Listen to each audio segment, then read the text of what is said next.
Good evening, ladies and gentlemen. Welcome to round 7 of the Gran Turismo Racers Committee World Touring Car Championship. Today we're in the beautiful Austrian Alps off the Red Bull Ring. Quite a short circuit, one of the shorter ones on the calendar. Lots and lots of undulation, which makes for quite an exciting one. This track, I think, best characterised by the heavy braking zones, so you get to see plenty of overtaking during the race.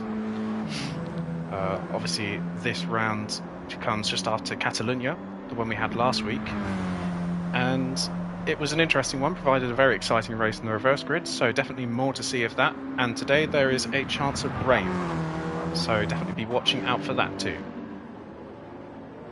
So you watch now Will Sutters doing his practice. Obviously last week he was the winner of race 1. Today I'm just by myself. The person who joined me last week, Jake Witchell, is racing in both races today, whereas last week he raced in just the first one. So we will go on board with Sutters just for a lap.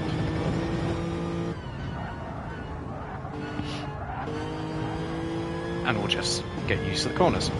Coming up now to the end of this lap, that is where the penalty zone is, just going past it now. So if any driver picks up a penalty, they'll have to serve it there. It's not the most detrimental penalty zone of all of the ones in the game, I think it's fair to say, but it still can cost you. Now going through the final corner, and you see this big long run up into turn 1, goes slightly uphill, almost Austin-esque, maybe a bit less undulation. It's turn 1, Nicky Lauda corner, you want to get it just on the apex there. He's gone a little bit wide there.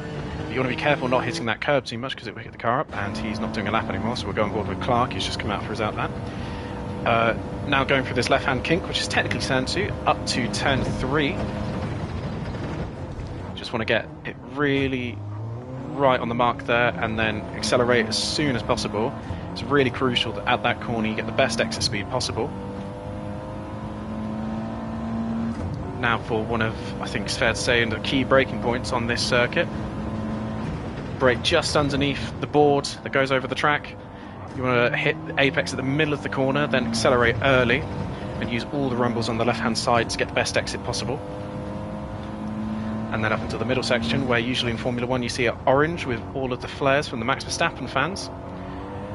It's very important you maintain the speed through these corners, and again through this one, because you want to hit the apex on the inside there and then ride this corner over the exit for the most speed possible. And then final 2 corners, these ones are tricky, very easy to pick up penalties on these 2. Of course, this circuit is very easy to pick penalties all the way around, but these 2 are definitely the 2 easiest to pick up penalties. And the final corner, where you just want to keep your right-hand side on the red and white rumble strips, and this is Clark going on for his first fast lap. But we got good driver turnout today, much better than last week. At the moment, 11 people in the lobby, which is good to see. Obviously we see the return of Stein van Hart. He missed out last week, he is back. He's also got a penalty, but he is back. Apologies, my voice is a bit weird today. Doug is also back after that issue he suffered in race 2. And I think those are the main returnees. Oh yeah, and Freddie Winkle is also here. So those are the main people that come back. So we're just waiting now for the next 5 minutes or so until qualifying begins.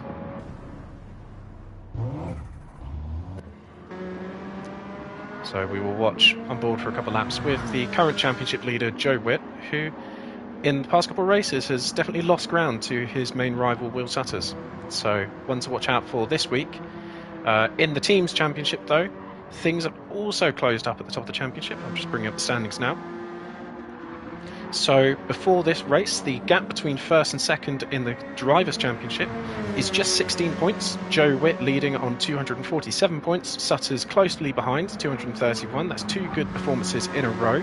It's brought him much, much closer to the championship leader, who's been leader since race 1, since round 1. And then things are heating up for third in the championship, as at the moment it looks like everyone from Clark down to Thorejo, who is in 6th, Thorejo looks like he could also be an outside bet for third in the championship. So it's all to play for still. Constructors' Championship, it's a there's a bit more of a gap up top, but it's still close. Team Spirit, the Peugeot driven by Joe and Langstadler, they are currently leading with 349 points, ahead of 515 Motorsport of Will Sutters and Ashby with 301 points. And Phantom S leads out the top three with 255 points. Of course, I think today Phantom S is driving with one driver, the same with 515, so it will benefit Team Spirit massively, getting the gains back up at the top of the championship, and also Halex Racing trying to come back in it. They will be very happy seeing that there's only one driver taking part, and I'm sure it will benefit their hopefully not sole driver today, Rubens Thoreo, who was in great form last week at his home race, and I think it's fair to say decent form the week before at Brands Hatch, so hopefully he can carry along that form, bring home some good points for the team. In the Tom Coronel Trophy, still the leader up top is Tyler Davison. Unfortunately, he's not here in the Swift, but Tyler Davison still leading up top with 133 points. And in second place, there is a tie between two drivers. See one of them in the pits here, Lucas Mays. Also Stein van Hart. Stein van Hart being back this week will spice it up a lot. So they're tied on 75 points, not 705 points. They're tied on 75 points. So, interesting stuff for the Tom Coronel Trophy. Definitely one to watch out for the final few rounds.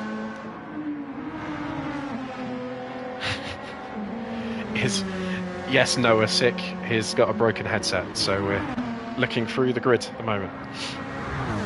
But it's just me talking to myself at the moment. It's just me because Witchell's decided he wants to drive in both races, which good on him. Hope he wins both of them from me. No bias, promise. But this is one I've always looked forward to. This is a very, very fun circuit, very good for racing. I think it's around 3.8 kilometers, if I'm not mistaken. Elevation changes several hundred feet. It's very, very exciting for overtakes into the braking zones. You get very, very late braking, especially in turn 1 and turn 3, so they're both uphill. You just need to watch out for turn 4. That one can be quite deceiving sometimes. The cars that you expect to be the quickest around here are the front-wheel drives, primarily the Peugeot RCZ and the Peugeot RCZ and the Volkswagen Scirocco. Currently the two fastest cars around here you would expect. Also, the Liverpool Spurs game was a shamble. I do agree, Noah. Absolute shambles. I don't know how they managed to call that an offside, but you know, that's football, unfortunately. That's how the game's gone. And the Premier League has also denied semi-automated offside calls for some reason. Anyway, let's not talk about football because today's race day. As much as I'd love to talk about football. Another change today, other than it just being me, is between race 1 and race 2, I will bring in a couple of the boys just to do a couple interviews with us. So that could be interesting. I think it'll be the first time we've had interviews in this league in a long time. So it would definitely make things entertaining. We'll see how it goes. Hopefully no profanities will be said. But, you know, all slips out even from me at times. Just wait now. It is 7:45, 7:45, so qualifying will be getting underway soon. No commentators curse towards Lucas. To be fair to Lucas, he did a good job last week. Yeah, impressive pace around Barcelona. Part of it was the track, but I expect that pace to carry over around here. But it's going to be a difficult task beating those Peugeots and those Scirocco's. There's one sole Scirocco this week. The Peugeots and the Scirocco's are definitely the ones to watch out for this week. When they're not picking up penalties. But I expect another good showing from Lucas Mays. Definitely did good last week, and I'd expect him to carry over that momentum over to this one. Unfortunately, I would like to apologise, actually, because I did give Clark the commentator's curse last week. I was told about it after the commentary. I said something along the lines of, there's no way Clark could possibly lose this race with the gap he is gaining. And he ran out of fuel on the final lap and lost the race. So very, very sorry, Clark. I promise it was not on purpose.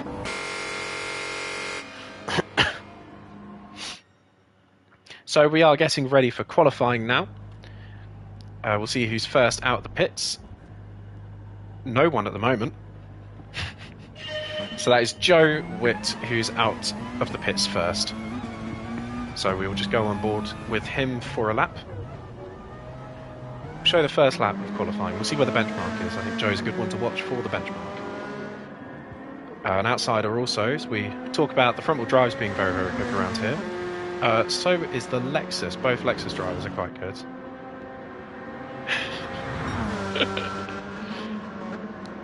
Keep it PG, please.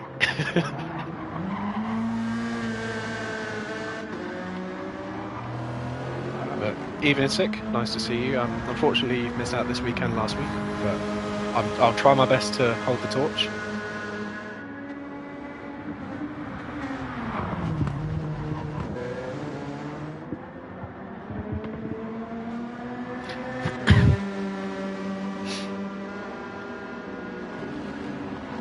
But qualifying times, I'm not really too sure what to expect in qualifying. I have heard whispers from the paddock. I have heard that some people are setting 34s.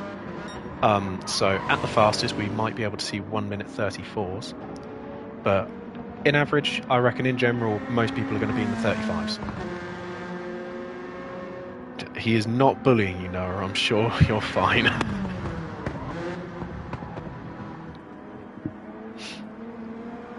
Now on for the fast lap for Joe Witt. Gets a good exit out of the final corner. Corner Red Bull Mobile, I believe is what it's called. It's the Red Bull sponsoring, and the Red Bull sponsoring around the whole circuit. The track being the Red Bull Ring, previously known as the Austria Ring. Gets the braking done quite nicely down into turn 1. Very wide berth through the entry, and he just managed to keep the car within the track limits too. So this lap so far shouldn't be invalidated. That's one of the harder corners to avoid getting your lap invalidated on, so good from him. Through the kink of turn 2, up to turn 3 now. Again, using all the curb on the outside to get the braking in, get a plenty wide berth into that corner. And sorry, anyone watching this back won't know what I'm laughing at.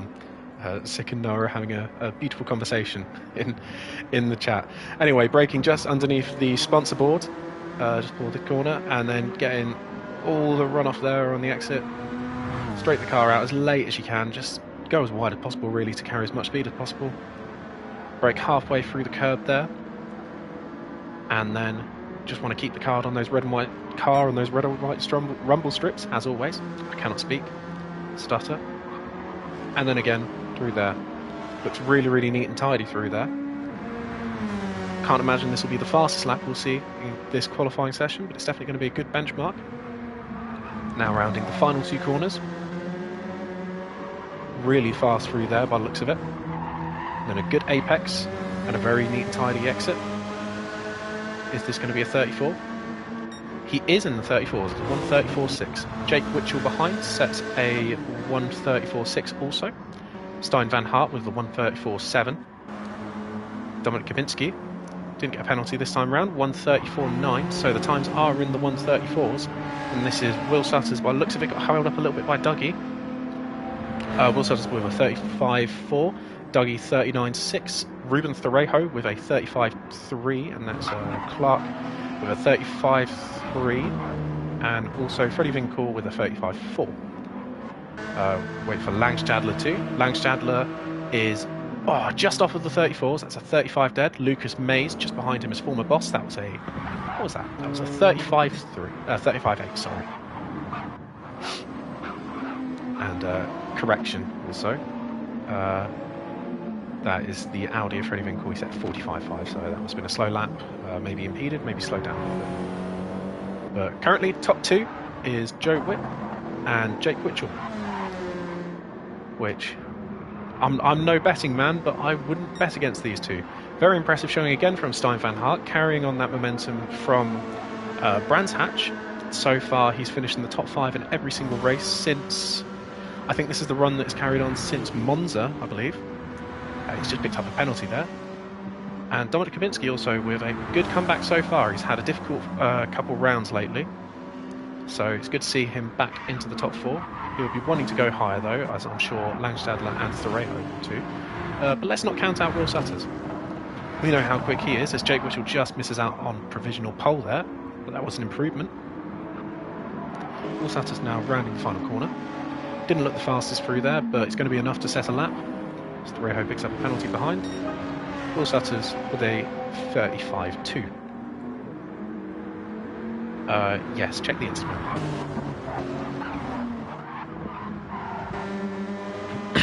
And my voice is already going. This just shows I need to drink more. Watch Langstadler 2, that's no improvement from Langstadler. Thoreau's picked up a 1.5 second penalty now. What is he playing at? Clark coming out the pits also. I think he must have had to abort a lap there or something, but he will be on fresh tyres. Unfortunately, he fueled full tank again, which is not ideal. We've got another 10 minutes left of this qualifying session, which is more and more proof that qualifying is way too long, and I'm a very big advocate for shorting qualifying because it is way too long. Joe also is back top of the lap, which was 4 tenths down. We'll watch Kabinski for this lap. He's just on his out lap now. He's behind Thoreau, also Will Sutters. I don't think Will Sutters is improving. We'll watch Will Sutters for the remainder of this lap, and then we'll go on board with Kabinski for the next one. Will Sutters is not improving.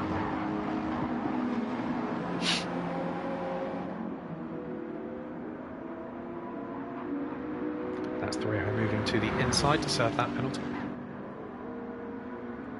So it's not going to be an improvement from Sutters, unless he manages to find 2 tenths out of his arse. But chances are it's not going to be 2 tenths and 2 corners, but you never know. There's definitely plenty of time for him to improve. He can go faster than the 35.2. Still 35.3. We'll go on board now with Dominic Kabinski, who looks like he's kept clean and tidy on the exit of its outlap. Nice and wide at the curb, getting the best entry into Niki Lauda, turn 1. Also Freddie Winkle, we just saw in the background, set a 35.3, so that puts him in 8th. Freddie Winkle been making some slow but positive improvements since he's joined partway through the season. That's purple for Dominic Kabinski so far. So this could be a very good lap, as we said. Watch out for the Scirocco and the RCZ. This is proving my point.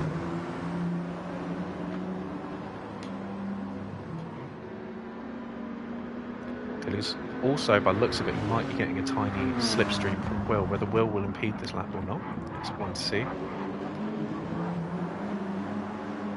Again, got the braking nice done there. Really clean, positive exit. And then braking just halfway through this curb here, getting your right-hand tyres on the curb, get the best entry possible. You see he's just hooked his left-hand tyres on the inside of that curb.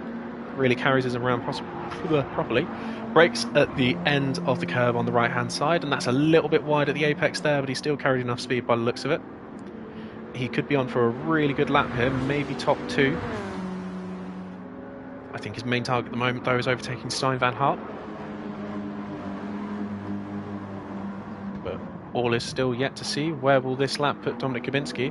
Keeps it clean through the final corner, so this lap will be valid. And it's a 1:34.8, so not enough to overtake Stein Van Hart. Still an improvement. More to come from him, though. I think also watch out for Will Sutters, though, because the gap isn't closing too much between Sutters and Kabinski, and that really shows one thing: Sutters is also on good pace. So we'll watch him for this lap. Sorry for watching just these two. Never mind, Sutters is not improving. I'd imagine Kabinski probably is, though, in virtue of slipstream, but it's going to be spicy if these two meet. That's Clark with a 35 dead. Puts him up to P6. Really good improvement. The Audi is definitely an outsider around here, I think it's fair to say. Not the worst car in the world, not the best, but you expect it to be in and about. You know, you don't expect it to be at the back. It's definitely going to be at the forefront of the midfield at the very least.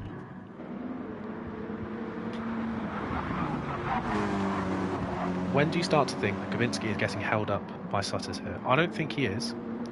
He might feel like he is, but if anything, I feel like this is benefiting him, sitting behind Sutters here.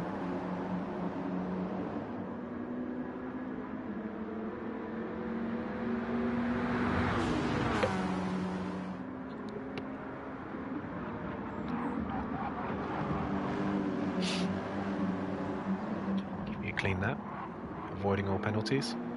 You'll have a beautiful slipstream coming up to the final corner. Not quite as wide as he'd want to be. Not an improvement either. So I think in the end it has slowed him down, sitting behind Will Sutters. And if I was him, I'd be backing off. But I'm sure he's enjoying this slipstream. Whether they start bump drafting is something to be waited for. That's Lucas Mays also with an improvement. He's still down in 10th, but 35.7. It's better than whatever he set before. I can't remember what he said before, but it's definitely better.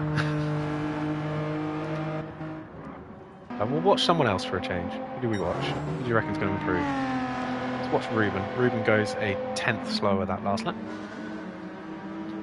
Just watch him for this lap, see how it goes. Is Ruben Thorejo short shifting? Everyone tells him that he should be short shifting, but a lot of the time he seems to forget. He is in fact short shifting. So he's focusing here on getting good lap times. See Stein van Hart in the distance with a 0.5 second penalty. And Thorejo is improving.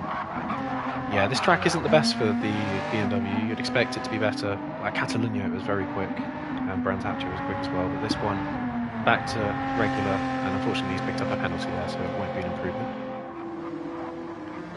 I reckon there was something between Gawinski and Satis there. Clark also with the penalty there, just letting, I think that's his teammate, go through.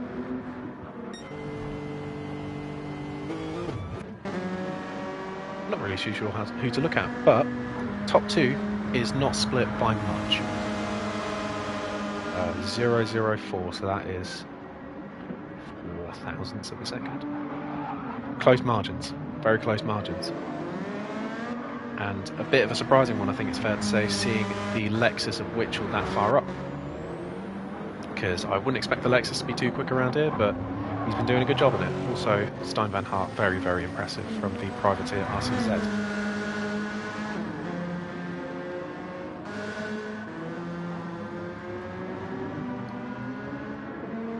Just 3 minutes left of qualifying now, so drivers will have time to get 2 more laps in, I think it's fair to say. 2-3 more laps in, somewhere around those regions. So Witchell will be able to get a lap after this out lap.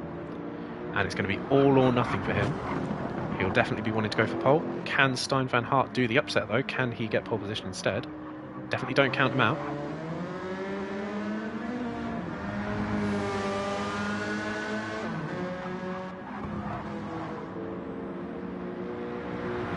I think for now Witchell is the one to watch. Well, no, we'll watch Joe. I'm so indecisive. We'll watch Joe.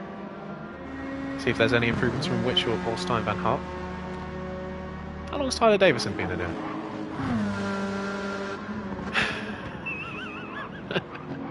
How long's Tyler been in here?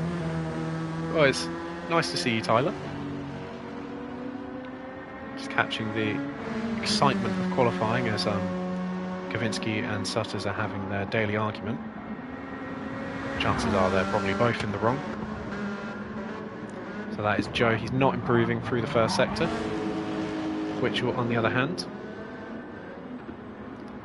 is improving, so that improvement, if he carries it along, will make an improvement over the lap and will give him pole. Joe has aborted that lap, he's gone to the pits, so he's going to come out for another one. Don't think he'll have quite enough time to set another lap though. So interesting call from Joe Witt there. But the man on track to watch right now for pole position is Jake Witchell, coming down to the braking of turn 4, turn 5, I don't know, because for some reason people can't count the kinks around here as corners. He is going to be panicking a bit at the moment because he does have Clark ahead of him. I think in the end that is going to benefit him. He is going to get slipstream down some of the straights later on in the lap. He's keeping it nice and tidy within the track limits there. This looks fast. Oh, he's a 10th down. Never mind. We'll watch Stein van Hart then, unless Witchell can find another 10th in the final sector, which I would not put past him.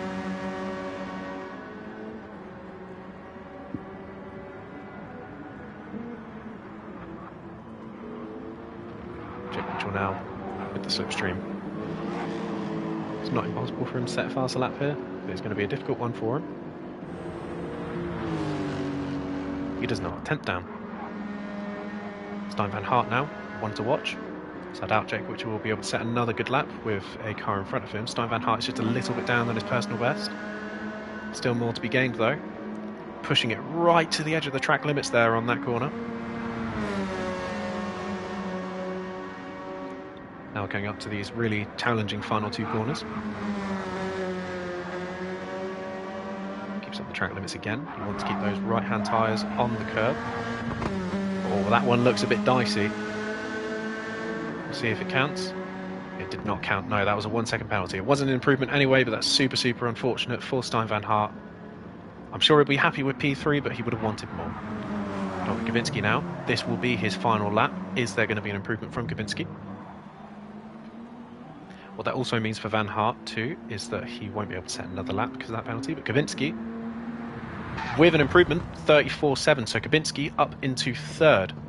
So Gawinski still on the second row, but the first of the two cars on the second row. That's Jake Witchell also, we just saw in the background there with the penalty, so he will not make any improvements for pole position.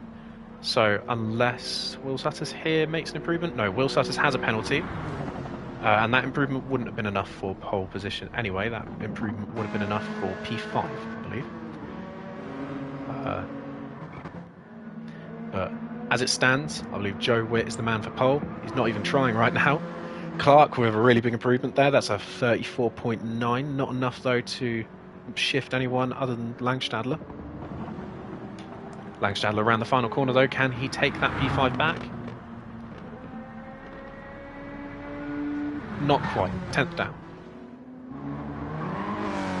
But no one here is really on a lap. I can tell you are fuming, Witchell. I can tell you're fuming.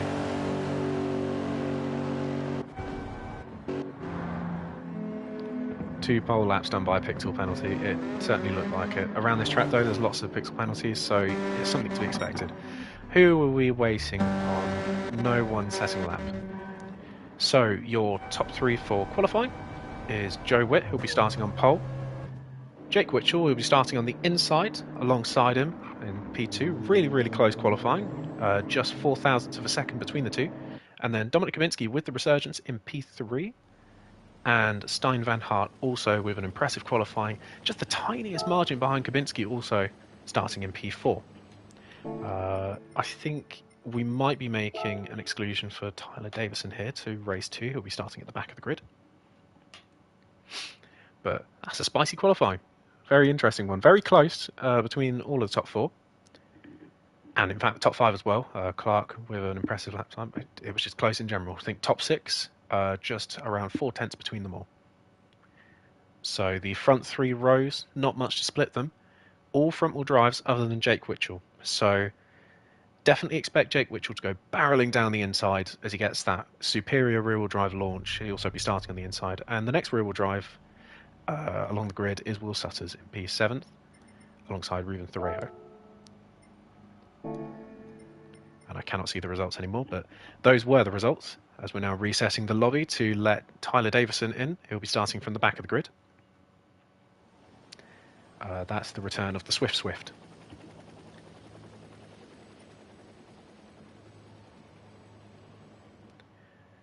I can't really ask anyone what the predictions are for the race. My prediction, it's going to be a close one between Witt and Witchell. I feel like Witchell's going to have the edge, simply because his race pace tends to be a lot better than his qualifying pace. That's coming from someone that knows him well, raced him a lot. But Witt's definitely going to put up a good fight against him. Also, I think for the podium, don't count out Ruben Thoreo. I'm hoping for Ruben's sake that he can get a podium today. I'm the most unbiased commentator in the world, I promise. So we're just waiting on Jake Witchell and Dominic Gawinski to enter the circuit.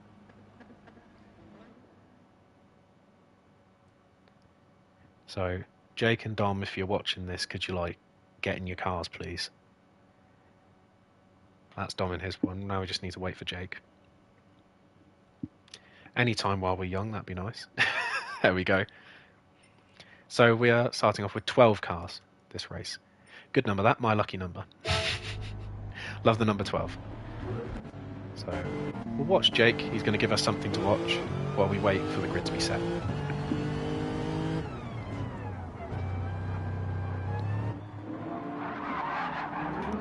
And by something to watch, he's driving around the circuit backwards. It's just something you don't see every day. But this is GTRC. It looks like he's going to be doing a practice start from the P2 slot on the grid. So we'll go from what it will look like from his POV. And really quick there, no traction control. That's the kind of launch you'll expect from the Lexus.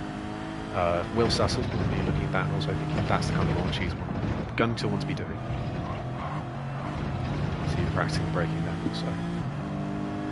Of course, you wouldn't expect to see two other cars doing a practice start here.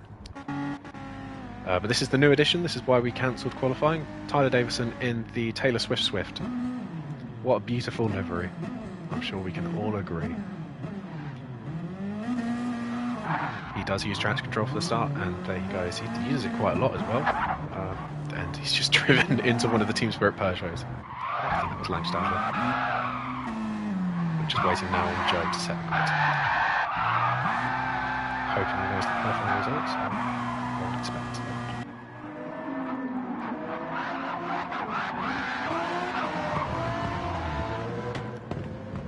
Thorejo seems to have mixed up the layout of Red Bull Ring we were using the national route there, just driven into a wall. Which stuff that you'd love to see.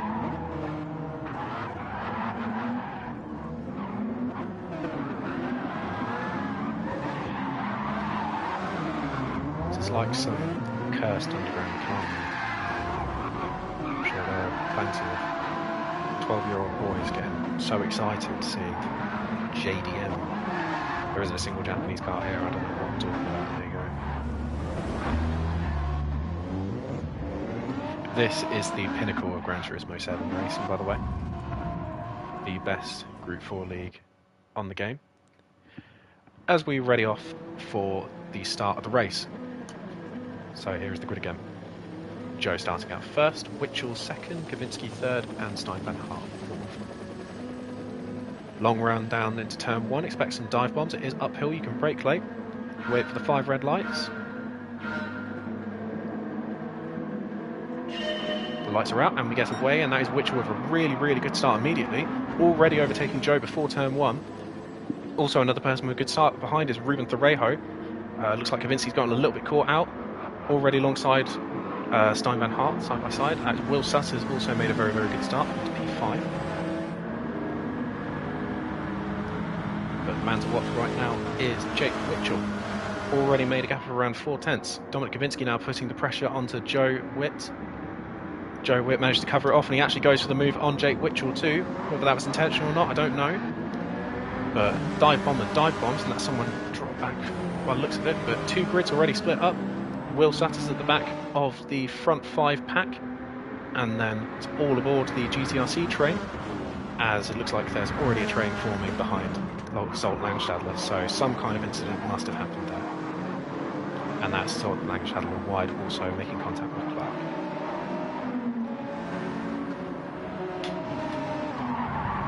But it looks like Kavinsky's lost out quite big time here. Not sure what happened to him, but he's lost out quite a lot of positions there. Back down into P5, which is not where he's going to want to stay for long. And also Stein van Hart makes the move for P2, but he has a half a second penalty.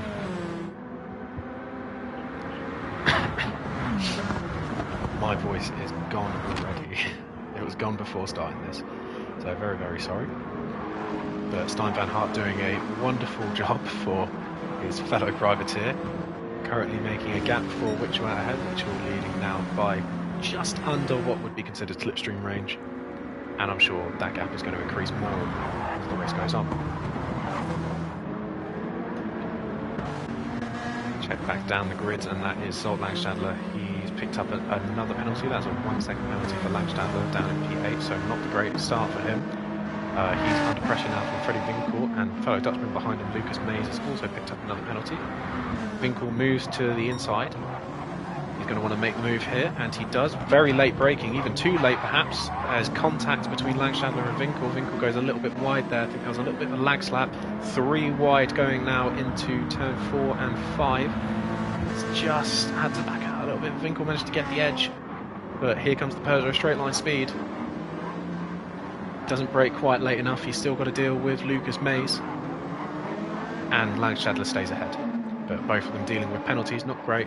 Also, very, very poor start from Ruben Thorejo. We saw he started off quite well on the initial launch. Fortunately, something seemed to happen somewhere in between then. He's currently down in P11. So back up to the front of the grid, we see now Stein van Hart. He's just about to service half-second penalty. Also, someone behind that is Will Sutters with a 1 second penalty. So for once, it isn't Dominic Kavinsky, which is lovely to see. Anyway, Stein goes back down to 3rd. Kavinsky gains just 1 position out of that penalty. It's a very generous penalty line. But Joe Witt up into P2. Already the gap is 1.2 seconds, 1.3 now. So it's not ideal for Witt. He is going to be trying to mount some kind of comeback on Mitchell. But Jake Mitchell just needs to keep it clean and tidy. No penalties, because already pretty much everyone behind him has made penalties. Can we see a move here now for Stein van Hart? I jinxed Dom. I jinx Dom every week, to be fair, by saying that I want him to do well. Stein van Hart isn't quite close enough to make the move on Joe here. In equal machinery there, so it's, you know, everything's even between the two. And we saw at Brands Hatch, Stein has been having some really good pace in this Peugeot lately, and has actually been able to bring the fight to Joe, so I can imagine to see the same thing here. Kaminsky still managing to stay just behind them. Sutters, I don't think he is finding it as easy to gain the gap back up as he might want it to. And Tyler Davison, from the back of the grid, already up into P6, but has picked up a half-second penalty, so you'll have to serve that. Definitely be detrimental towards his charge to the front of the grid, which is where you expect to see him. But watch out for him race 2, I think it's fair to say. So already the gap now to Witchell has closed by a tenth between him and Joe. But is it these two corners where Joe Witt loses out to Witchell? By the looks of it, it is.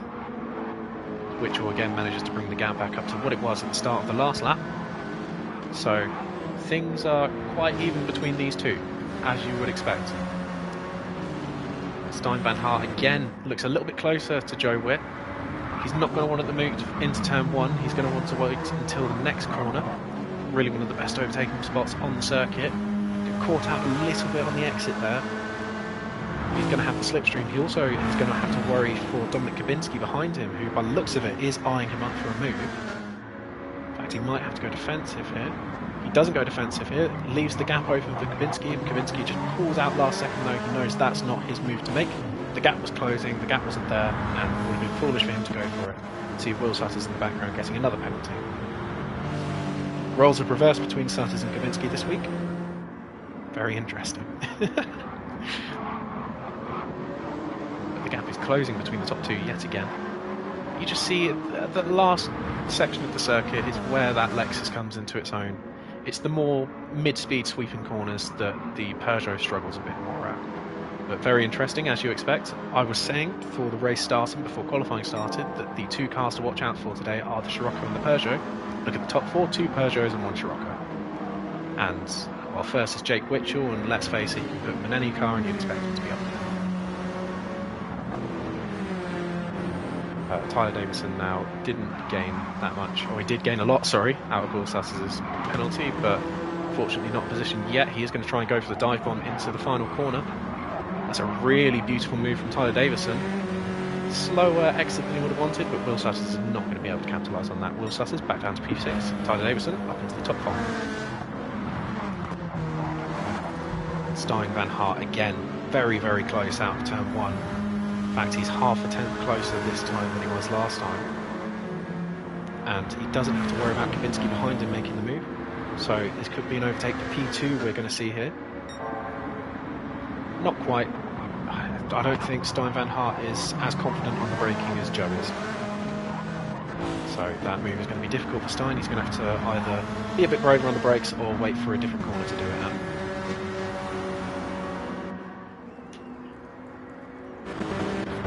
I'll look back down further on the grid. Freddie Winkles also picked up another penalty, so that will benefit Joe's teammate, Zolt Langschadler, who I'm sure Joe's wishing he was there to help him out in this battle. It's been a tough start for Langschadler as he goes sideways there and into the gravel, so there you go, that just proves it has been a very tough start for Langschadler. Also for Thorejo, who had a really, really good launch and just dropped back in some kind of incident that we didn't see on the stream, which, apologies for that. Should have really seen it. But not been the best start for the Team Spirit driver and Halex driver. There's still 8 more laps, so anything can still happen. Davison's under a little bit more pressure now from Will Sutters. And already that's the first few cars coming into the pits. That's Stein van Hart and Dominic Kabinski, both looking to go for the undercut on Joe and Witchell. and the gap between Witchell and Witt has in fact decreased since we last checked by quite a sizable margin, a couple of tenths. Give it 2 more laps at these pace, and Joe Witt will be right on the back of Jake Witchell. And that is on virtue of slipstream. So Tyler Davison with the half-turn penalty, I'd imagine, either out the final corner or turn 1.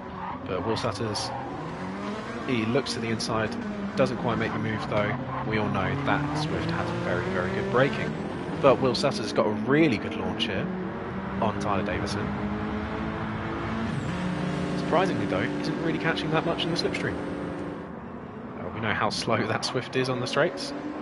Sutters, again, looking to the inside, but not quite. I don't think he's quite dedicating to the move yet. He's just going to wait until the pit stops. Of course, Tyler Davison is going to be able to go for another lap or 2, really, compared to Sutters, so it's an interesting strategy. One thing also to expect is Witchell and Witt will also be coming into the pits at the end of this lap. So where will this put them out? Obviously they have to worry a little bit of Gabinski and Van Hart. Looks like Gabinski hasn't changed for tyres in that pit stop. Van Hart has. So in fact Gabinski, I believe, will be leading the race by the time Witchell comes in. So that's one to keep an eye out for. Well, Davison will be leading the race, shall I say. No, we won't, sorry. Davison is pitting. Very interesting. So that's an early stop from the Suzuki Swift, a lot earlier than it usually is. We will watch Dominic Gabinski as he comes around the final couple of corners now. It's a very, very long pit lane, so it's an interesting one for the cars to come into. Gabinski is going to have a long run up to the line.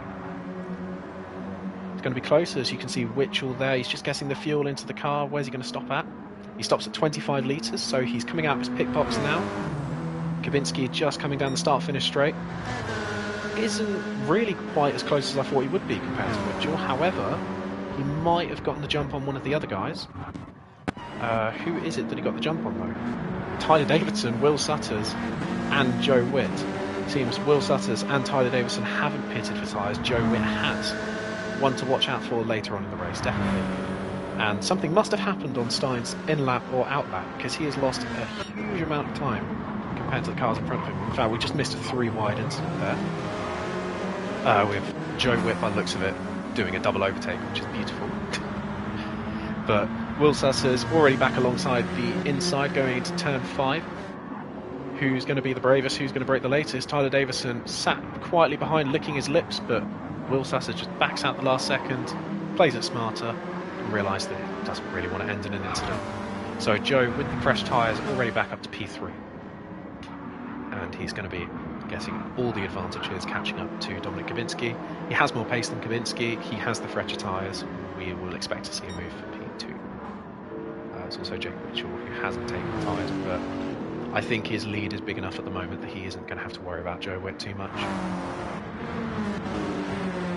But the one to watch is definitely the battle between 3rd down to 5th.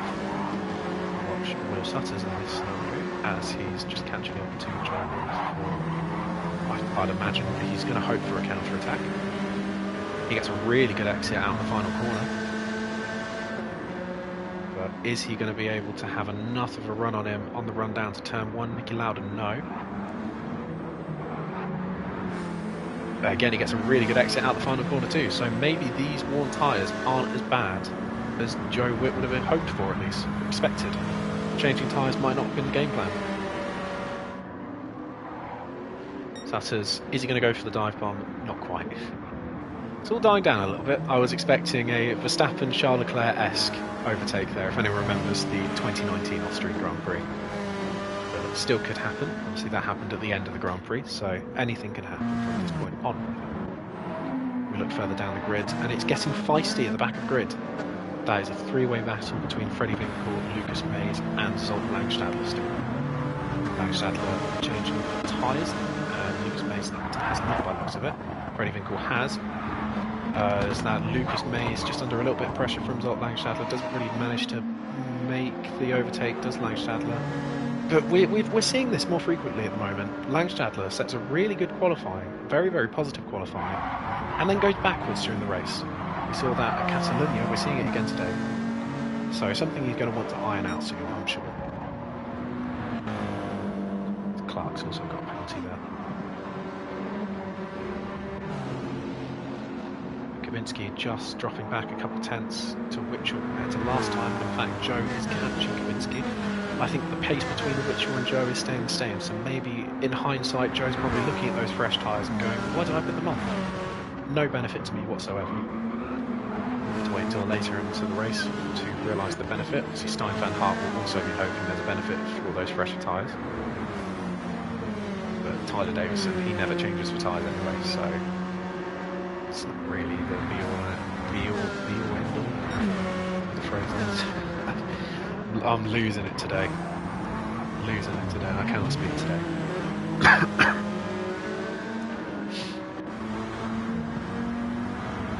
But Joe is almost caught up to the slipstream of Dominic Kubinski. By the end of this lap, he will be in the slipstream of Dominic Kubinski. So that's definitely one to watch out for before we move for position 2. But I mean, it's been controlling ever since Jake Witchell took the lead. Joe Witt hasn't really looked a threat to Witchell the entire time since he took the lead from P2 on the grid. And what is essentially a 6-second gap between Joe and Witchell, I do not see that closing in the amount of time we've got left in the race. And I know I've probably just given him the commentator's curse, as I did with Clark last week. But now we do in fact see Joe is just about in the slipstream of Kubinski.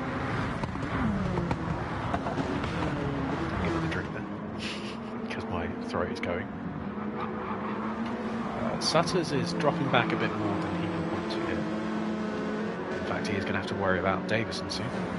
And maybe even Stein van Hart, if he can make the late gains with those fresher tyres.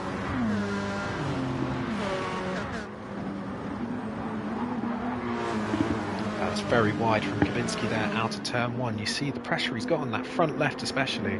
He's going to be struggling through corners like turn 1. Those right-handers very heavy on the front left. He's gotten away with it this time. But Joe Witt, look at his tyres compared to Kubinski. It's going to be some miracle if Kubinski can stay ahead of him here. But all in all, it's been a very good race, very positive change for Kubinski since the last couple of weeks. I'm sure he'll be very happy about running in P2.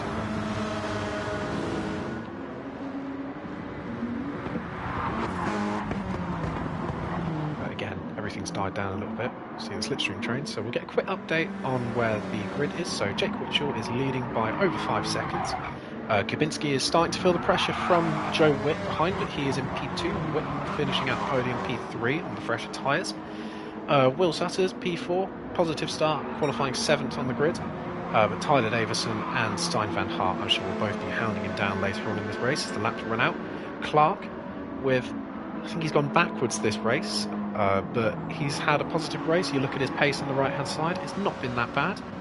Ruben Thorejo, it was unfortunate, disappointing at the end, but he's back up to P8, which I think is near enough where he qualified. He would have wanted more, but more to expect from him in the sprint race. Freddie Winkle up into the top 10, he's in P9. Zolt Langstadler has gone backwards massively, like a lead balloon. He's dropped from P5 to P10 after qualifying. Lucas Mays stays P11. And Dougie P12. And still no overtake actually between 3rd and 2nd. In fact, Will Sutters has gotten much closer to Joe Witt, so maybe Joe Witt's struggling just the tiniest bit, keeping the pace under. Which is really not what you want to be doing. You're on those fresher tyres, you really want to be setting much faster lap times than everyone around you.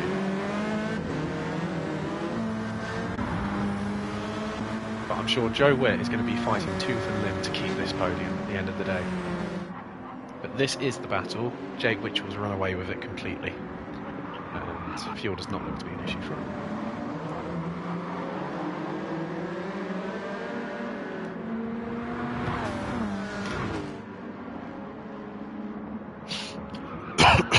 I'm sorry, I've had to take another break there. No one wants to see the Swift. You know what? Just for you, Sick, I'm going to spectate the Swift because I know how much he loves this car. And it looks like there could be some kind of tasty overtake coming up soon as Stein van Hart is closing in rapidly. Stein van Hart obviously looking to gain some big points in the Privateers Championship. He's joint for 2nd, 75 points to Lucas Mays. And this race is going to benefit him massively in the Tom Coronel Trophy, as Lucas Mays currently running down in P11. Stein, on the other hand, is looking at possibly a top 5 finish. That would keep his streak up for, I believe, 5 races now that he showed up to. 5 races in a row, he would have a top 5. So, brutally consistent from Stein van Hart so far this season, and at this latter stage of the season. Stein van Hart also looks like he's going to have a really nice run here. Going to turn 3, up ahead, Kabinski. Also, again, as it's looked like for the past couple of laps, he looks under pressure from Joe Witt. Van Hart, not quite close enough. We know how good the brakes are of the Swift, but Van Hart's had a really good exit out of turn 3 there.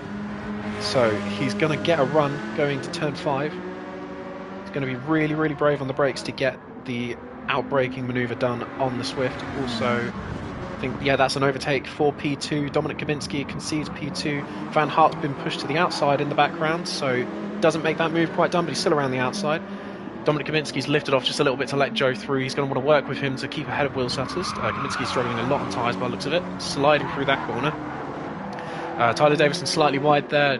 Looks like Stein van Hart just got caught up a little bit into the rear bumper there. No positions change between these two, but that's sideways through 2 different corners, sorry. Van Hart looked in all kinds of shape there, but so did Tyler Davison. He was on the grass. Van Hart now side by side with Tyler Davison going into whatever this corner is called, Jochen Rindt, I think it is. And that is P5 for Stein van Hart. He goes into the final corner. There's going to be no dive bomb manoeuvre from Tyler Davison. Very good stuff from him, and this is where the fresh tyres start to come in. But if he's not careful, that could be a penalty for Stein van Hart there. I think he's gotten away with it this time, and that is Tyler Davison flashing his hazards just to let Stein know that he's willing to work together. Dominic Kabinski now under pressure from Will Sutters. This is the battle we've been waiting for in these final 2 laps. This is where it all matters. This is probably the Max Verstappen Charles Leclerc-esque overtake I was waiting for also. Is Will Sutters going to send one down the inside? Nope, not quite close enough. Will Sutters actually, I think, outbraked himself a little bit there. Dominic Kabinski's had a really good corner there. I say that, he's just getting back on it. I don't know what happened there. Differing lines between front-wheel drive and rear-wheel drive, I think is the easiest thing to say.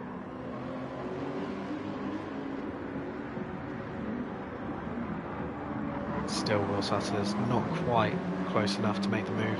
Well, he is close enough, but he hasn't quite made the move yet. He's going to want to do it soon because next lap is the final lap. So we are on the penultimate lap now.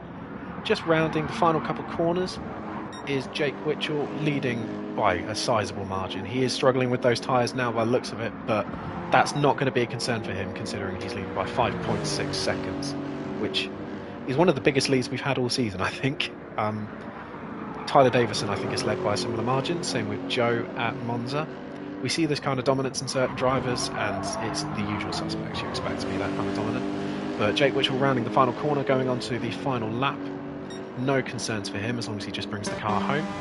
Joe Witt also onto the final lap, and that is Will Sutters ahead of Kabinski. We missed that overtake, unfortunately. That's my bad. But Kabinski and Will Sutters for the fight for the final podium position is one we're going to be looking out for. Kabinski just getting a similar exit to Sutters, but he has the slipstream. Again, I'll say it again, is this the Leclerc-Verstappen overtake we were waiting for? Kabinski really, really gaining. He's pushed to the outside. Can't really make the move here. Sutters going really defensive. That's Kabinski with a really good exit there, though. Kabinski gets Sutters on the exit. Really good acceleration from the Scirocco, as you'd expect. Who's going to be the bravest on the brakes going down into turn 5? This could be decisive for who takes the final position on the podium here.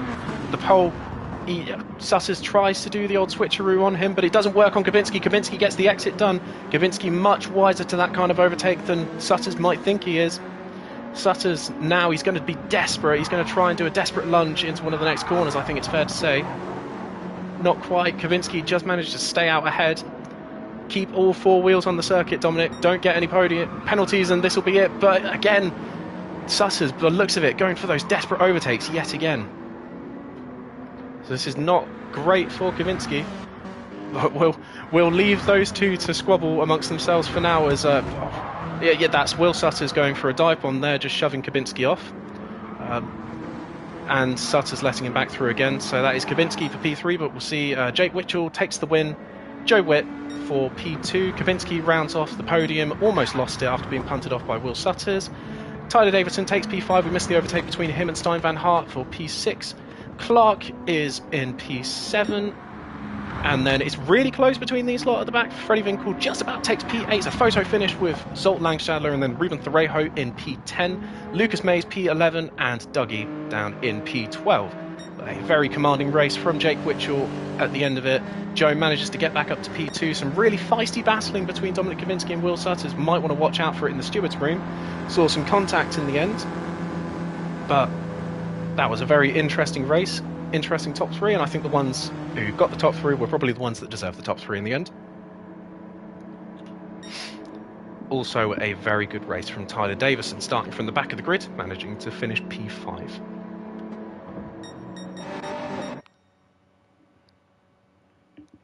So there is your race winner, Jake Witchell, starting P2 and commanded the race ever since the superior launch of the rear-wheel drive, which is what you'd expect from a rear-wheel drive against a front-wheel drive.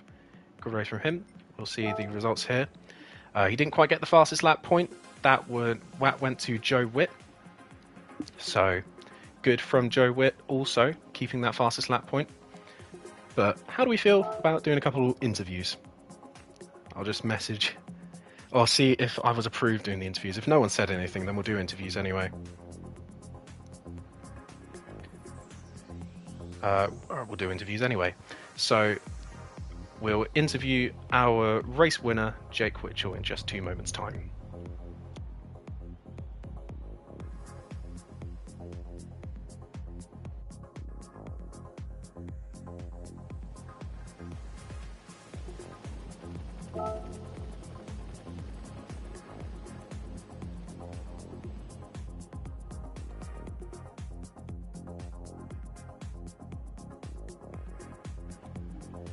Right, I've sent Jake the invite. Hopefully he sees it. I will tag him in the lobby just so he knows.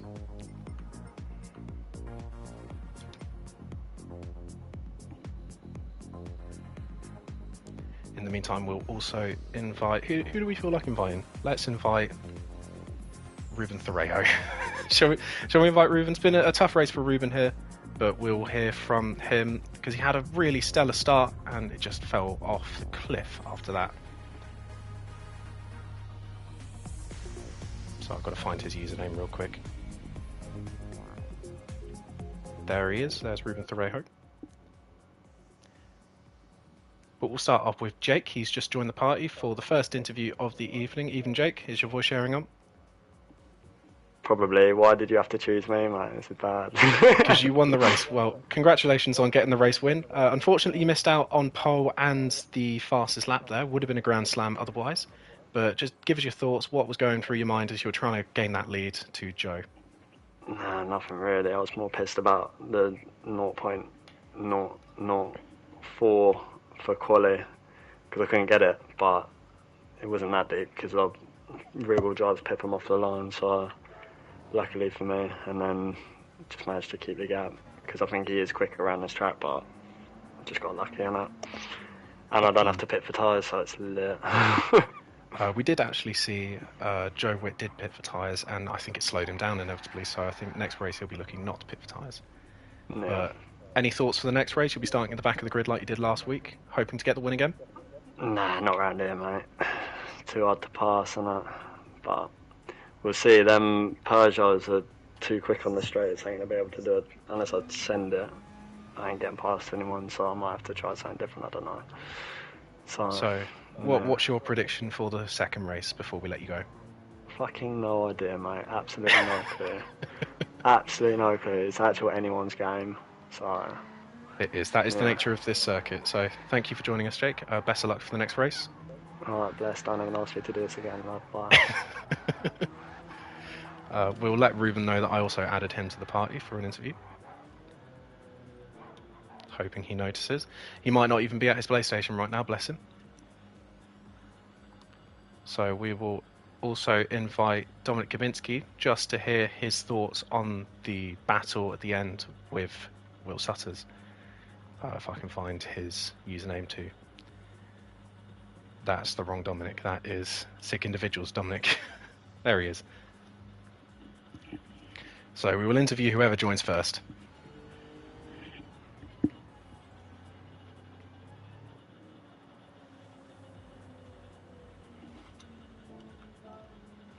And that is Dominic Kaminsky has just joined first for the interview. Hello. Evening, Dom. Interesting battle at the end between you and Sutters. Just clinching out that P3 in the end, final spot on the podium. How do you feel about that podium? It's definitely been a return to podium finishes. I don't know.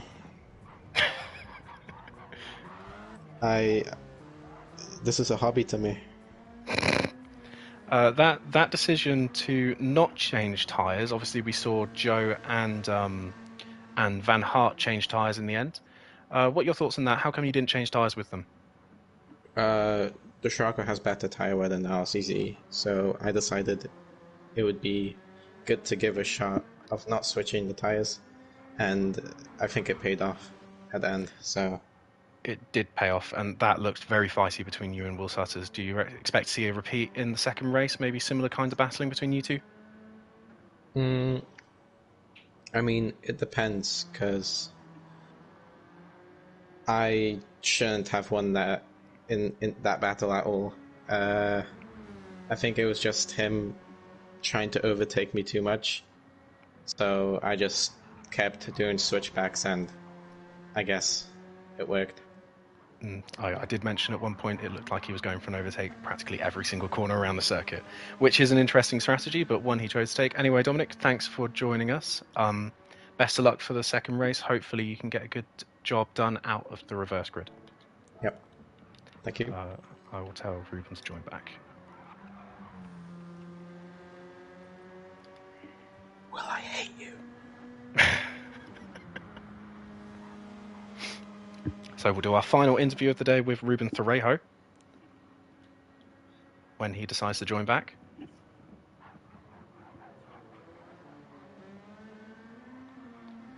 My lord, I'm so sorry. I just joined before. It's all good. It's all good. Well, Okay. Ruben, that was an interesting race. You didn't qualify the best. You got really, really good launch up into P6 at one point, and then it all fell apart after that. And I wasn't really too sure what happened. Run us through what happened. Well, I don't have the pace on one lap. So basically, what I have to try to do is being consistent. I didn't pit for tires because I knew I wasn't gonna overtake because lack of pace. So I just decided to risk it and see what happens. Sadly, on the last lap, the tires were so bad that, well, they were already behind me, but luckily the TT behind me, I don't know even the name. On BR, it's hard to see that. I think it was amateur driver. Yeah, Freddie Winkle. Yeah, it was amateur driver. And Super. Yeah. Got really close to me. Luckily, amateur driver was making suffer some penalties, and he was literally drifting the freaking TT. At least that's what I saw behind me. But I heard Tyler was having similar issues, so maybe it's the Swift and the TT have that issue with tire wear, that they suddenly snap on the rear. So but well, let's see how this one goes. On virtue of you not really having the best first race, I think it's fair to say you'll be starting quite high up in the reverse grid race. Yep. The podium, not sure if you saw, the podium was Witt, Witchell, and Kabinski. Yeah. So, do you expect them to come up quick? I expect really you to make the best out of the reverse grid race. Totally. Also, you don't have too many count hopes on me, to be honest. So I have, negative, but I don't think that. I just lack so much pace. I believe. I think my hopes are correctly placed, mate. What impressed me was Will, because on the qualifier we have similar pace, but on race clearly he did something like in Spain, like he found that extra pace mid-race that Jesus, that's good for it. Final thing, do you reckon you can go for the podium in this next race? Well, dreaming is free, so why not? But I highly doubt it, to be honest. Well, best of luck let's either go way. for it if I can. I'll be the unbiased commentator that I definitely am, and I'll be cheering for you, I promise.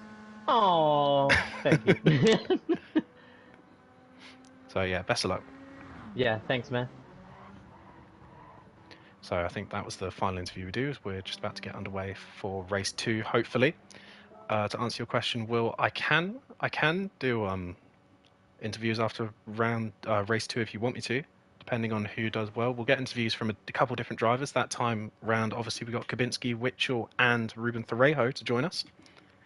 Having varying different races, Witchell's of complete and utter dominance, I think it's fair to say. Thorejo, difficult after quite a positive start, moving quite high up at the grid, but then falling back, and then Kabinski with whatever that was at the end. Really feisty battling, very interesting to see, and really the pinnacle of Group 4 racing, I think it's fair to say.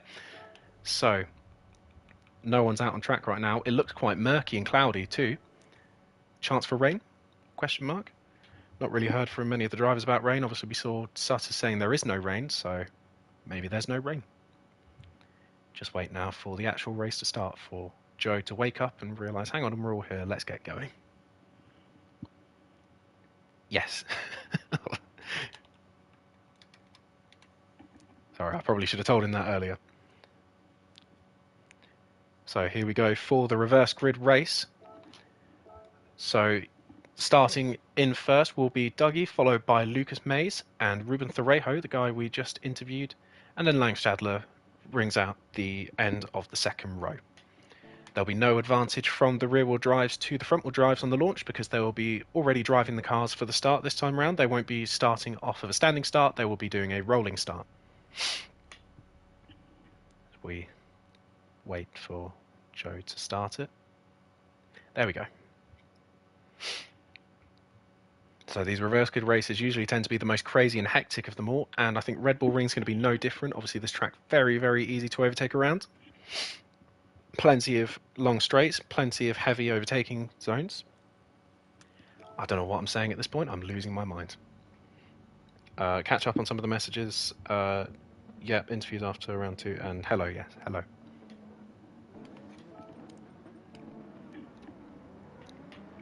But the rolling start begins. So we'll roll down to the line. Dougie leads out the pack.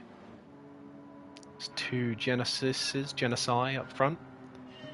And away we go as racing speed has resumed, or racing speed has started. Dougie gets similar launch to Lucas Mays, as you'd expect. They're in the same car. Lucas Mays immediately goes for the dive bomb on Dougie. Getting the elbows out there. This is going to benefit Ruben Thorejo already as we're 4 wide going out of the final corner. 4 wide. Already Langstadler just been pushed on the grass a little bit there, but Langstadler, after all of that, comes out in first.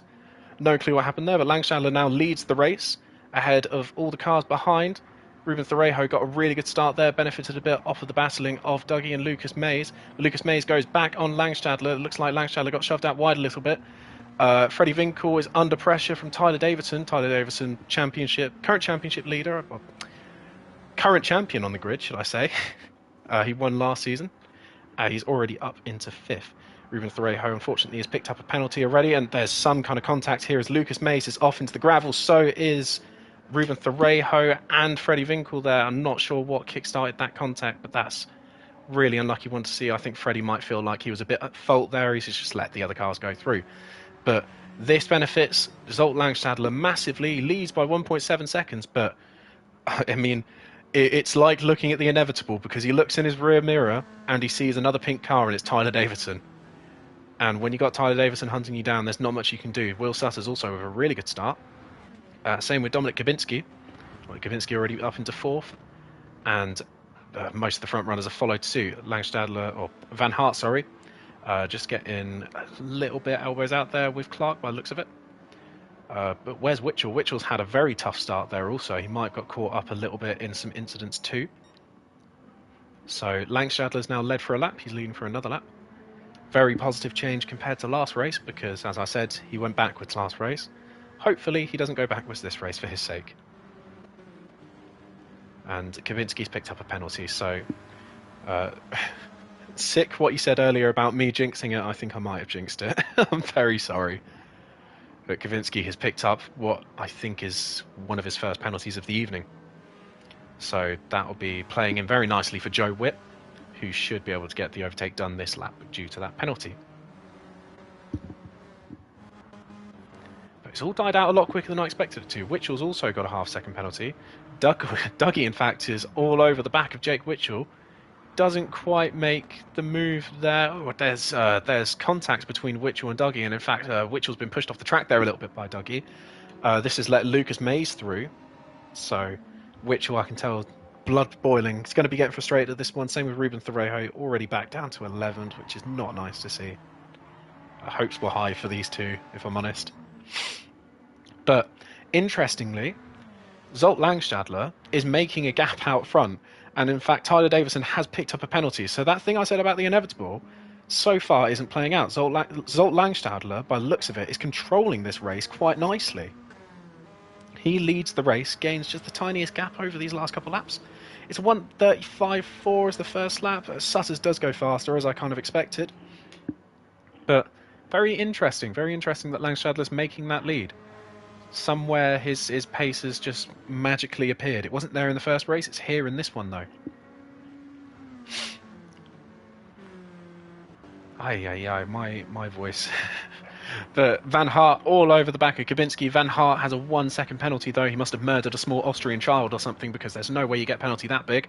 Just has to back out a little bit as Kubinski stays ahead in the top 5. That is Joe Witt already in P4, and I'm sure he'll be hounding down Will Sutters in no time. Joe Witt with the more pace and the faster car around here. One to watch out for is El Clark will be making the move to P6 once Stein Van Hart serves that penalty. Because as we all know, a 1 second penalty is a lot more than 1 second. Not much going on at the back of the grid though, unfortunately. But again, we look at the front. Langstadler keeping that consistent 1.7. It stayed around that gap since he took that lead. And Tyler Davison, it's going to be interesting to see where this spits him out, this half-second penalty. He might be able to keep P2, but it's going to be close between him and Sutters. He moves to the right to serve the penalty. Sutters now on the outside. Is Will Sutters going to be able to make the move stick? But no. Tyler Davison stays out in second. This gives Zolt Langstadler an even bigger gap. Zolt Langstadler, of course, yet to win a race in GTRC still.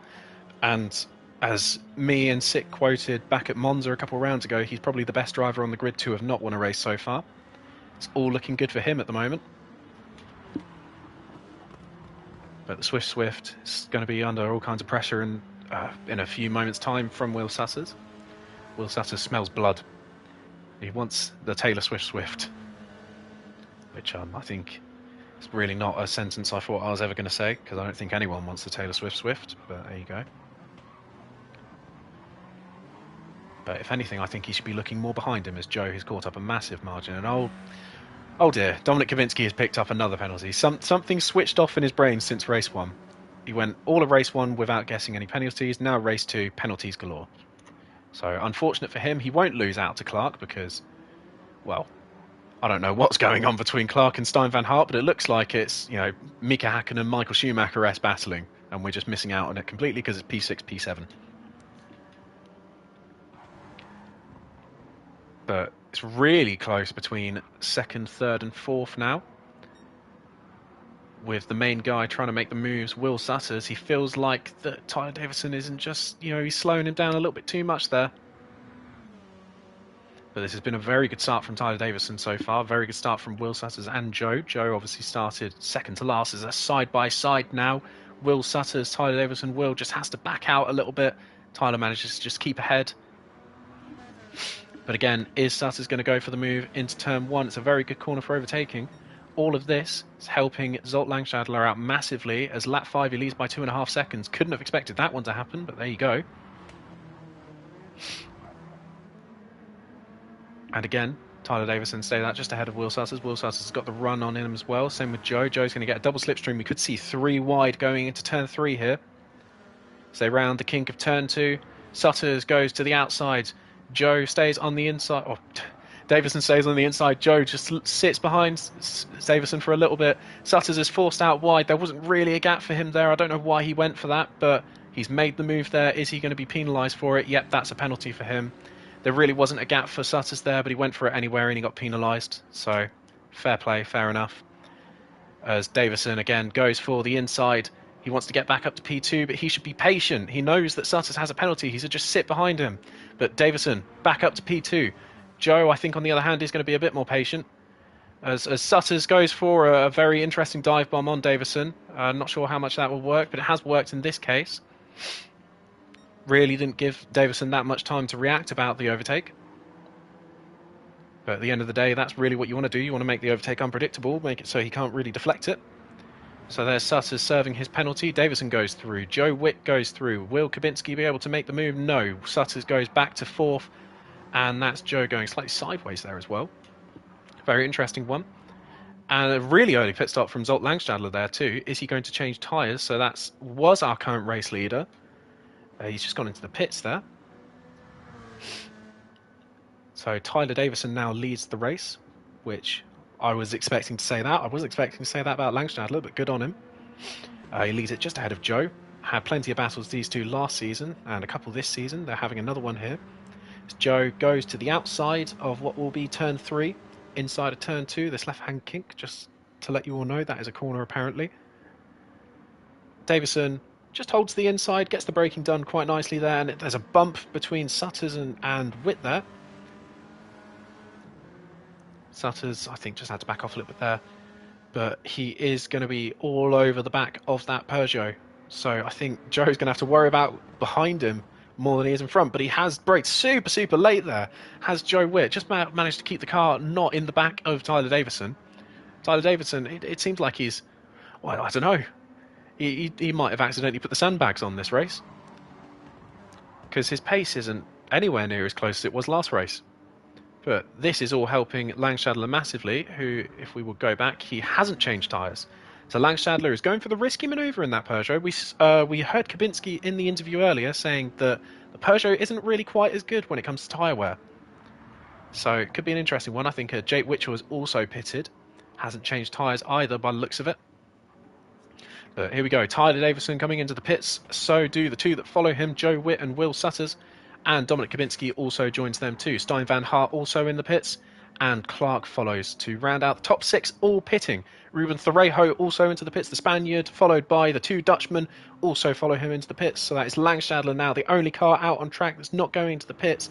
Same with Witch, who I'd imagine is going into the pits either. Langstadler wants to keep all the pace he can going through these final couple of corners. Hasn't got the fast lap anymore. That goes to Kabinski with a 34.9. But Langstadler looks like he's had a really nice, tidy outlap here. Davison coming out of his pit box there with 26 litres of fuel. But Zolt Langstadler leads the race after all of this. Zolt Langstadler is still out in the lead, just ahead of Tyler Davison. So, Zolt Langstadler, very nicely leading a GTRC race for the first time, I think. He's been leading this convincingly. Just keep this pace up and he could bring a win home. Tyler Davison made a massive gap, as you'd expect, out of that Taylor Swift. And Sutters trying to work together with Kabinski there. You saw him with the hazard lights on. Looks like Joe Witt has also changed for tyres yet again, but that undercut from Jake Witchell has really brought him back up. He's now in P6, which I wasn't expecting the undercut to have that much of a benefit. Will he work together with Joe to get back up the grid? Witchell all over the back of Joe Witt. Kabinski didn't make the move there on Sutters, but Witchell all over the back of him. Looks to the inside just to let him know, but doesn't really dedicate himself to the move. And, wow, okay, there's nothing going on back. So, your race leader still, Zolt Langstadler, but the gap has decreased by around 1.4 seconds in the end of it all. After all those pit stops, and Langstadler's probably looking at his tyres now and thinking, I've got to carry these for another half race distance. And he's not going to be looking forward to it. Whether Davison will work together with him or not, I don't know. Probably not, because there's a race win at stake at the end of the day, and Davison's going to want to go for it, but it looks like Davison's actually lost a little bit of time there through these final couple of corners. So maybe ones that Davison struggles a little bit on, that's where Langstadler's managing to find the time. Kabinski still all over the back of Sutters, not sure yet whether Sutters is working with Kabinski or not. Kabinski, I'm sure, is probably going to want to make that move eventually. He's not going to want to sit behind a car all the time. He is going to want to get the best position possible. All over the exit curb there, that little yellow sausage curb, and he has picked up a penalty there. That's what I was leading up to. He has picked up a penalty there. It was slightly wide, so is he going to go balls to the wall against Will Sutters, try and slow him down too? Not quite. Not quite. He isn't going to try and slow Will Sutters down yet. There might be the tiniest bit of contact there, actually, in the mid part of section turn 3. But it's interesting. If I were Dominic Kabinski right now, I would be sending one at 1,000,000 miles per hour up the inside of Will Sutters just to slow him down for the sake of it. But good thing I'm not Dominic Kabinski, because that is dirty. But the gap between the front two staying relatively similar. It's decreased a little bit by 1/10 of a second. But this is really interesting stuff. Even with those much more worn tyres of Zolt Langstadler, he looks like he's in control of this race still. For, I think, the first time in this league. So there you go, Kabinski serving his half-second penalty. He's going to want to get back up to Will Sutters as quick as possible. That slipstream's super important around this circuit with all the straights. We look behind Witchell and Joe having all kinds of battles there. I think Witchell overtook Joe at one point. We didn't see Witchell is going to have to worry about a little bit of a penalty situation there. He went slightly wide there, and that was half-second penalty there. Eagle eyes from me, just want to point out. Even though I get it wrong half the time, he did get a penalty there, and I pointed it out, so that is Joe Witt. Is he going to be patient behind Witchell? He probably knows Witchell has more pace at this stage of the race. Witt's just going to want to sit behind him, push him until the penalty line, then take that position late. These two both smart drivers. They're not going to fight for a position they don't need to fight for. And Van Hart at the moment looks a bit in no man's land. He's at some P8, Clark P9, Clark P8, sorry. Freddie Winkle, Clark's teammate, he's P9 again. Lucas Mays, P10, Ruben Thorejo, after a really, really unfortunate first lap, getting into some incidents, he's P11, Dougie P12. And that's Zolt Langstadler also, we missed that, he's picked up a penalty somewhere, so this could really spice up the race for the lead. He was improving that gap. In fact, Will Sutters has also picked up a penalty. Tyler Davison is losing time to Zolt Langstadler. I don't know what's going on here, but Zolt Langstadler looks like to be one of the fastest drivers on track. So he can smell that first victory, and he's going to want to take it.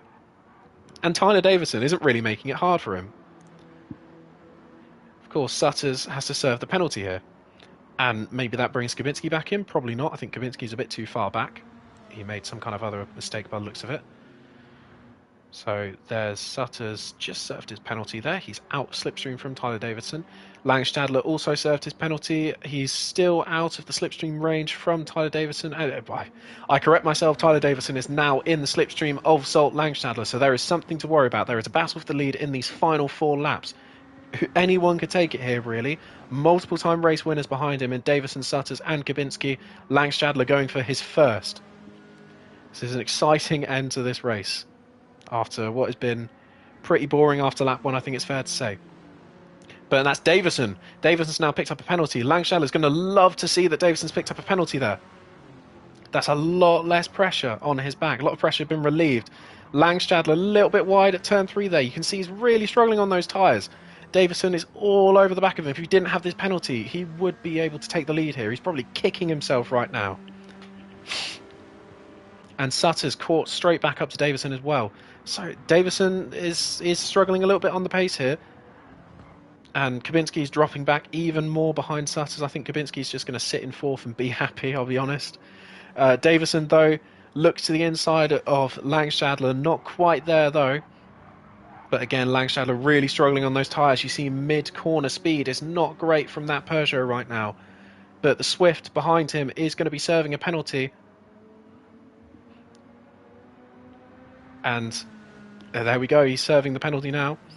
So Langstadler has to worry about Sutters, just 3/10 behind him. Sutters is not going to make it easy for Langstadler to stay out in the lead here.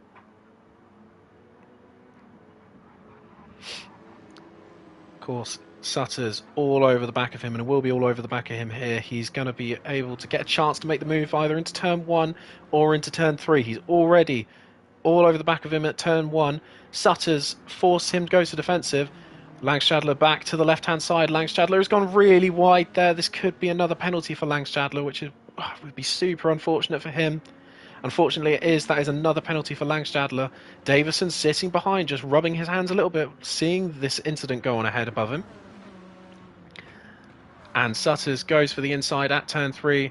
Langstadler tries his best to hold around the outside. There's a bit of contact there between Sutters and Langstadler. I don't think Sutters really left the room for him there.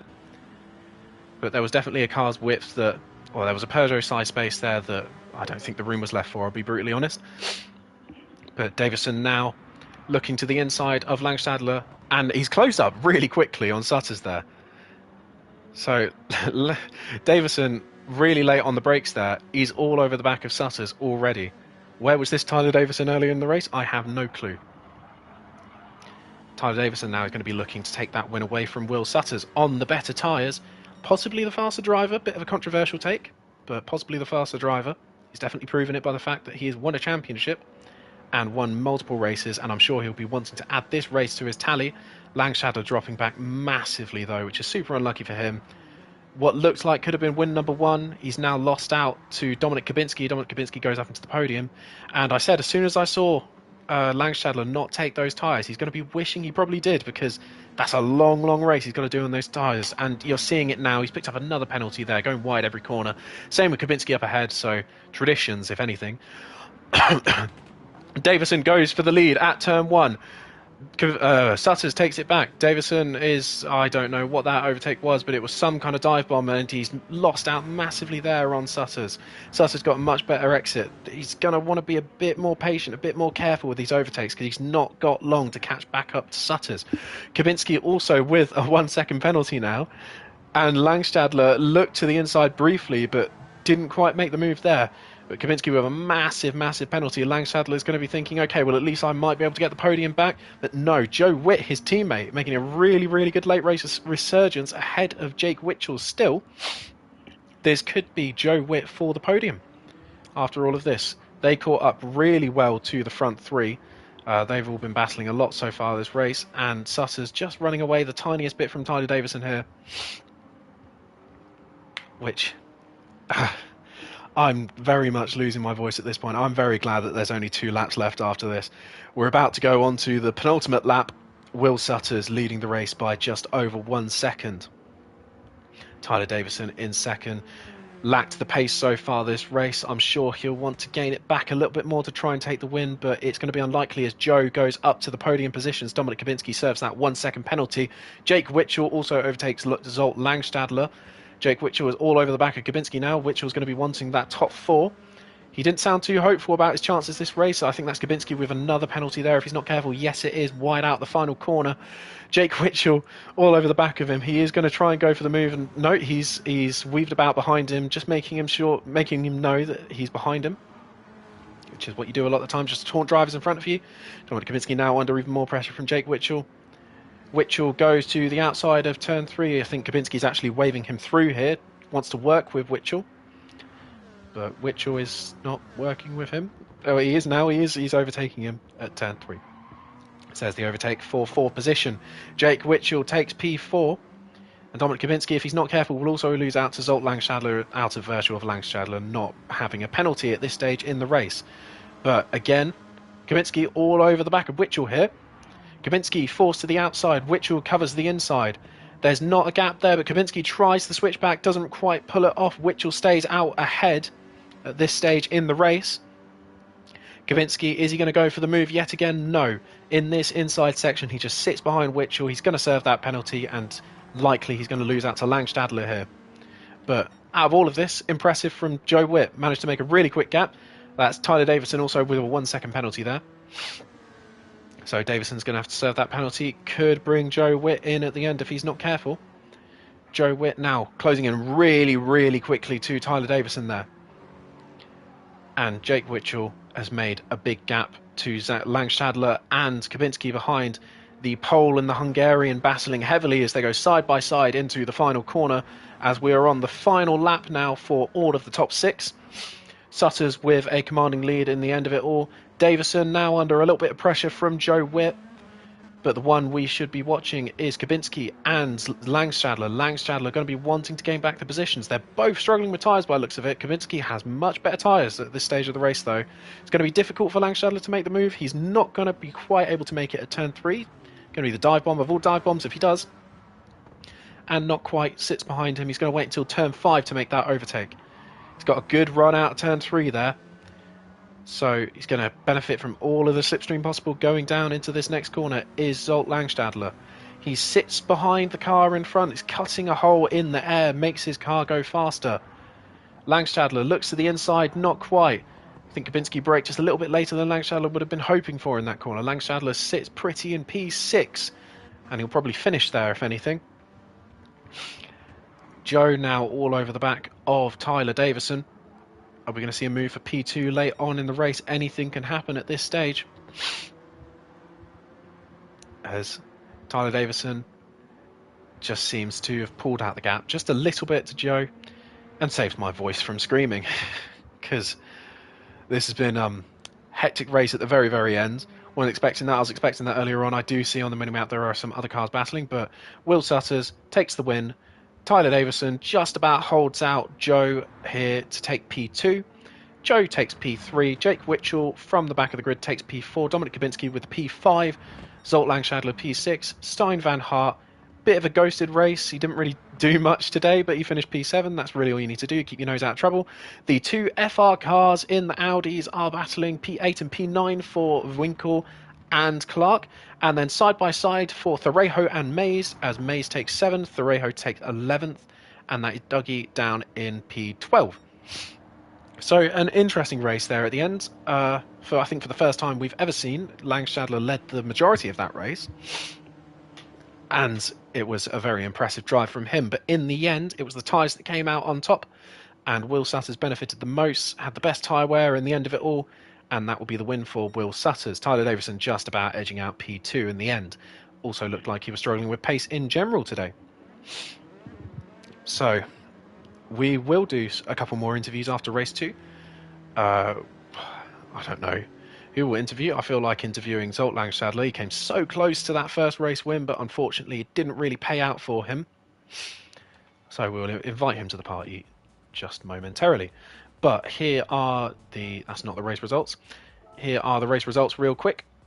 Fastest lap in the end does go to Dominic Kubinski. He held it with a 34.9, possibly out of virtue of everyone else battling around him, because I think he was really the only one of the really fast guys that managed to get some clean air, set a fast lap time. And here are the results for the bottom 4. So another difficult race from Ruben Thorejo. He said he was lacking pace around here, and it showed in this race, which is really unfortunate for him. He would have expected more. But it is what it is. So we will invite some people to the party for some interviews. And we'll start off with Zolt Langstadler, who led the majority of the race for, I think, the first time in GTRC history. Or in his short history in GTRC, I think it's fair to say. It's not the first time someone's led a race in GTRC. I hate to break it to you. We've been doing this for 11 seasons. So we'll bring Langstadler in, and we will also bring in Tyler Davison, if he's willing to join.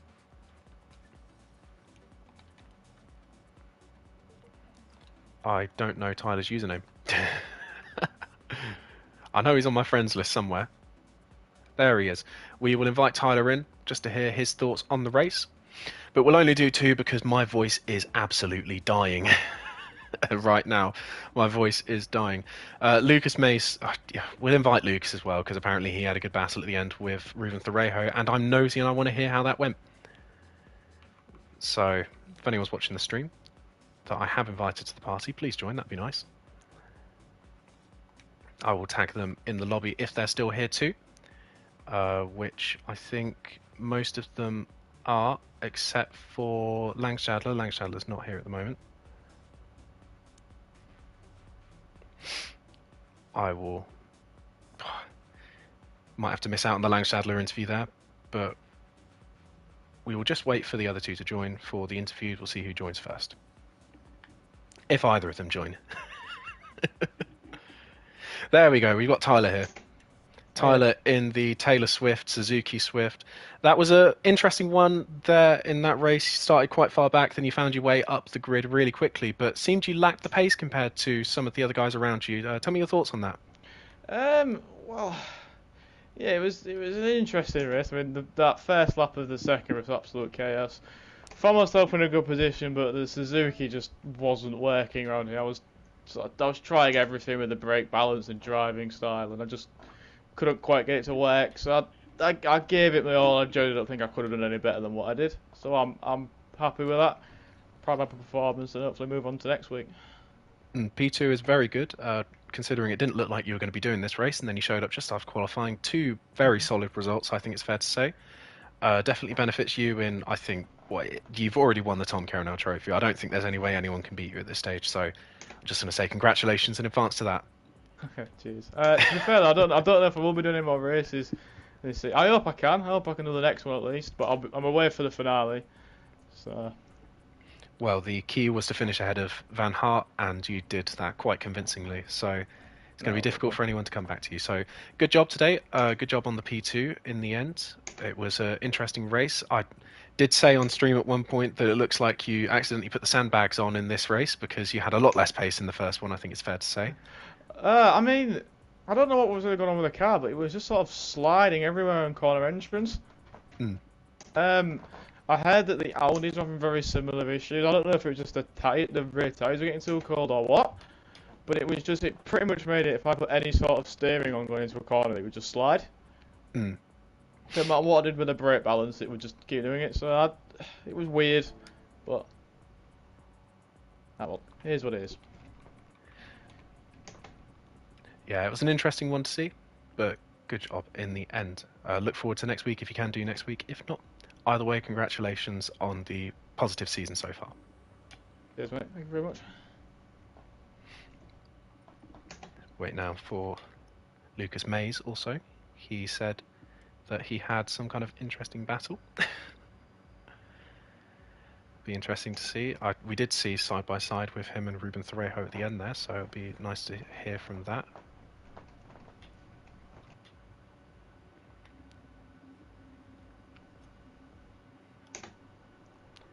I did send him an invite. I'm going to send him another invite just in case he didn't see the last one. See, this is the first time we're doing interviews.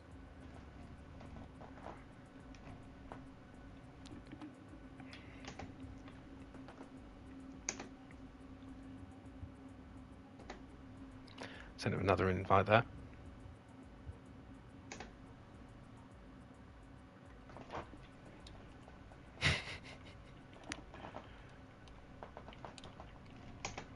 You'd hope this would run a lot smoother, wouldn't you?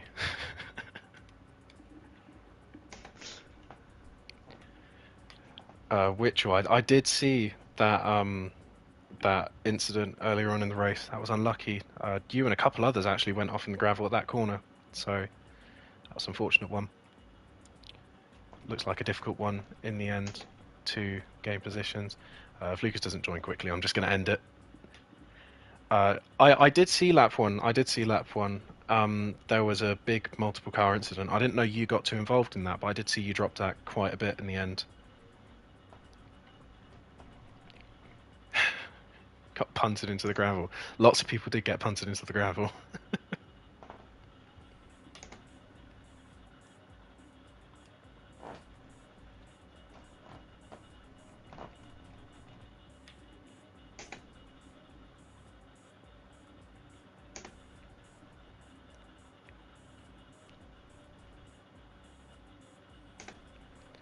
That's all right, Lucas. We'll end the stream then. Cheers everyone for the racing today. This has been another entertaining one. My voice is completely gone from this one, like it was from last week. Obviously, if you did enjoy, then do make sure to follow this YouTube channel. Also follow the GTRC actual YouTube channel. That's where the stream should be going. But obviously, Sick has missed the past couple ones, so that's why it's been here. Ruben, that's why I was trying to bring Lucas into the party, just to hear his take on the battle. It looked like an interesting battle at the end. Oh, we got Langstadler. Okay, we can't end yet. We got Langstadler. We're going to interview Langstadler real quick. So that was an interesting one, wasn't it? You led most of the race there, but lost out a bit on the tyres. Just tell us what was going on when you pitted and didn't change those tyres.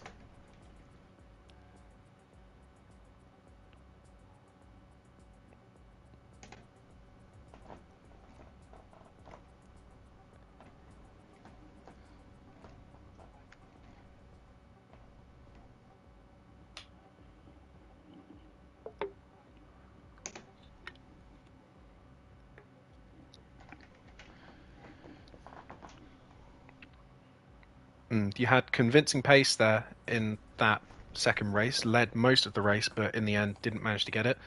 Were you feeling that maybe win number one in GTRC was going to come today?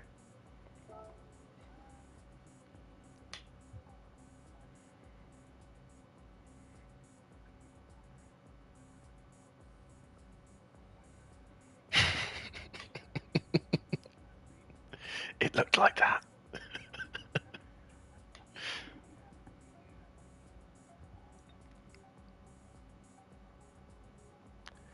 Oh, super. Apparently your voice sharing isn't on.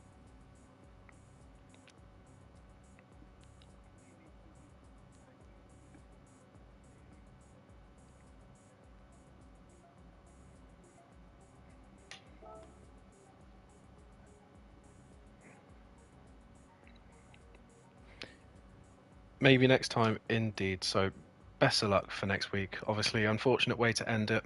Would have been nice to see a first win, but just hope for next week where, because it didn't rain today, it looks like it will be raining next week at Autopolis. So,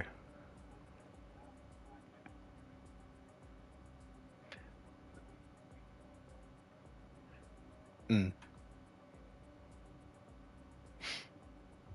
mean, rain throws up some very interesting races. I don't remember it very well, no. It was a long time ago.